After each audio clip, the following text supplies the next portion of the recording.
یو ځلې بیا ټولو افغانانو ته بیا د نړۍ ټولو مسلمانانو ته د روژې د نیکمرغه میاشتې د راتګ مبارکي خپل ټول ولس ته وایم.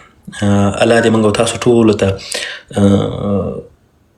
د دې توان او انرژي ورکړي چې موږ او تاسو ښه په اسلامي اصولو د انسانیت په اصولو کې دغه روژې مبارکې میاشت موږ او تاسو تېره کړو. په دې کې یوه مهمه خبره چې زما په زړه کې به تل مدامي هغه همدا دی چې په غربي نړۍ کې چې څومره هم زموږ افغانان یې که چېرته $100 نه $50 هم چا سره کومک کولی سي نو هیله مې دا ده چې $50 د افغانستان ته یو چاته یو غریبي کورنۍ ته ولېږه چې هغه خپله روژه په حد اقل په دسترخوان باندې یوه مړۍ ډوډۍ ولري.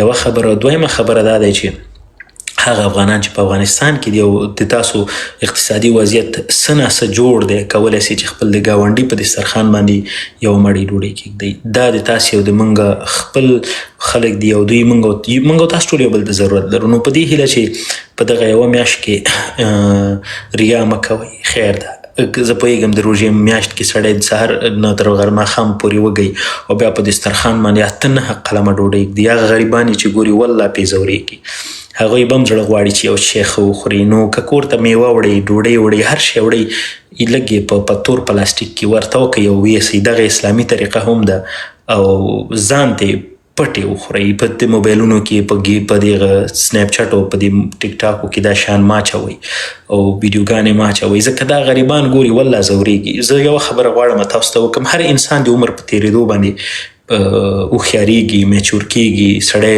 نور هم په ځینو مسایلو باندې پوهېږي. زه 2021 کال نه وړاندې مخته زه خو په دغه ټولنیزو مسلو کې دومره ډېر زیات دخیل نه وم، په سیاست کې دخیل نه وم، لږ ذره ویډیوګانې به مې جوړولې، په ځینو مسلو به غږېدلم.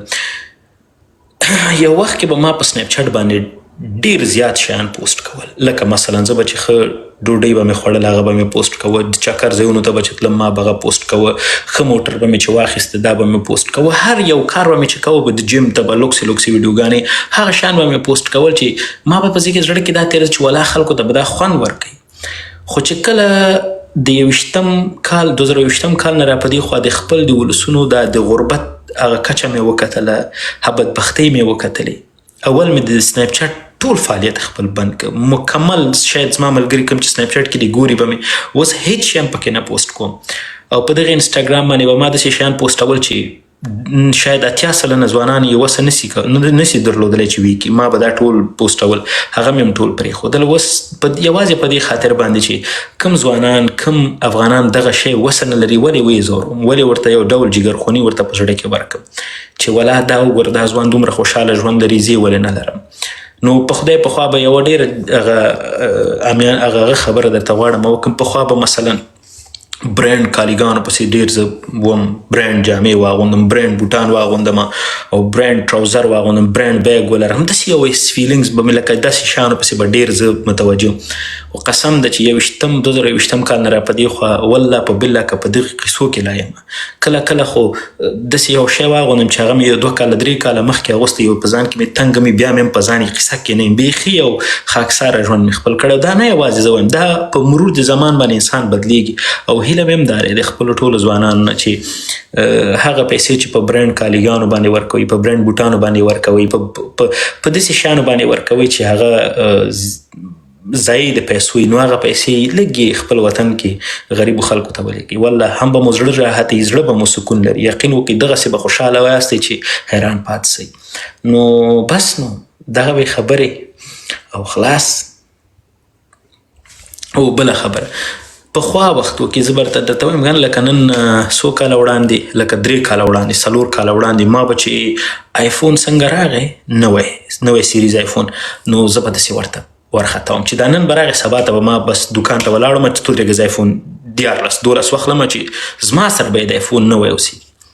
قسم په خدای چې دغه 3-4 کاله کېږي د دغې شیانو په کیسه کې لا بیخي نه یم چې هر دغه موبایل مې چې دا اوس دغه ګوري دا بیخي زوړ شوی، ښه ورته وګورئ. خو د ما همدغه موبایل همدغه یوز کوم ډېر عادي او په قیسه کې هم نه یم او دا د انسان دا هغه شیان دي چې په مرور د زمان سره سړی زده کوي. ورو ورو سړی پکې پوهېږي، عمر د سړي زیاتېږي. پخوا به یو 21 کلن 22 کلن ځوانان وو په دې شیانو پسې به هم ډېرې قرتکې وهلې. اوس سپین ږیري سو، باباګان سو، څه قصه مو تر 40 کالو ورسېدله، په ږیره کې مو سپین ولګېدل. اوس دې کیسو کې نه یو. زه چې 40 مې ویلې دا ځینې داسې یو رقم سي چې عمر خو دې زیات یا 40 ډېر ټوکې به در سره کولې. خو په ځوانۍ کې سپین ږیری سوی یم، لکه یمه ځوان خو لکه خوی نه مې د سپین ږیرو شوي، لکه سپین ږیری سوی یم، داسې زړه نه سپین ږیری سوی یم. نور ځوان یم، رنګ روی ویښتان هر څه مې د ځوانانو دي. یاره نو افغانانو په ما خو ګران یاستئ. زه وایم چې تاسو به د دومره ورځو کې زه یادېدم او که به نه، خو په ما زما هر یو یادېدلی، هر یو را یادېدلی. یو ملګري لیکلی و یو عکس واخلو. راځئ یو دانه عکس مې واخله. کوم هسې عکس واخلم؟ ودرېږئ.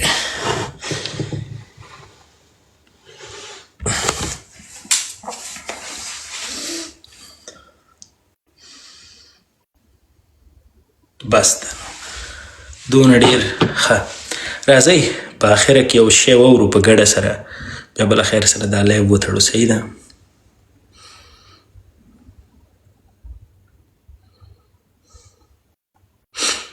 اوس به درته داسې یوه لوکسه سندره ولګوم چې داسې خوند وکړي که نه.